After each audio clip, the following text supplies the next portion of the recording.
खाना खाने के बाद हम चले गए थे एक्टिविटीज़ करने। हमने पहले बास्केटबॉल खेला थोड़ी देर। वहाँ पे कुछ खास था नहीं तो हम चले गए वहाँ से आगे जाने के बाद हमने थोड़ा थोड़ा दूध पिया क्योंकि वहाँ पर ठंड हो रही थी बहुत ज़्यादा। थोड़ा हमने दूध पिया, उसके बाद फिर हम चले गए अपनी एक्टिविटीज़ करने के लिए। हमने मतलब अपने कॉलेज से अलग हुए थे। हमने सबसे पहले ही हमने मतलब स्टार्ट कर दी थी एक्टिविटी। जब हमारे कॉलेज के फ्रेंड्स आई थिंक खाना खा रहे होंगे, हम तब एक्टिविटीज़ कर रहे थे। एक एक करके हमने बहुत सारी एक्टिविटीज़ करी। इन एक्टिविटीज़ का तो मेरे को नाम भी नहीं पता जो मैंने एक्टिविटी करी है, बट ये है कि मेरे हाथ में एक ही हाथ से सारी एक्टिविटीज़ करी क्योंकि एक हाथ में मेरा फ़ोन था। और इसमें अभी तो आधी एक्टिविटीज़ मैं आपको दिखा भी नहीं पा रहा हूँ क्योंकि मैंने उस टाइम पे दोनों हाथ यूज़ करे थे तो फ़ोन अपना ऑफ कर दिया था मैंने। सो बेसिकली आप देख सकते हो कि हमने बहुत सारी एक्टिविटीज़ करी। इसमें सारी उनका नाम भी मुझे नहीं पता। उसके बाद हमने फिर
इतनी सारी एक्टिविटीज़ करने के बाद हम जिप लाइन पर पहुँचे। फाइनली उस लाइन में खड़े हो गए और हमने देखा कि सामने वाले उस टावर पर हमारे दोस्त, हमारे कॉलेज के बच्चे खड़े थे।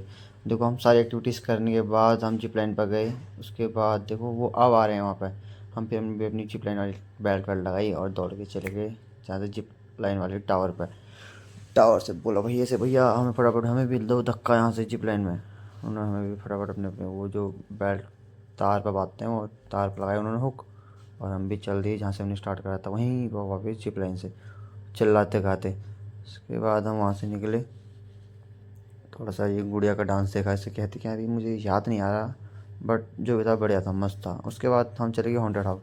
हॉन्टेड हाउस में कुछ खास लगा नहीं, बट अंधेरा था बहुत ज़्यादा, सामने वाला दिख नहीं रहा था।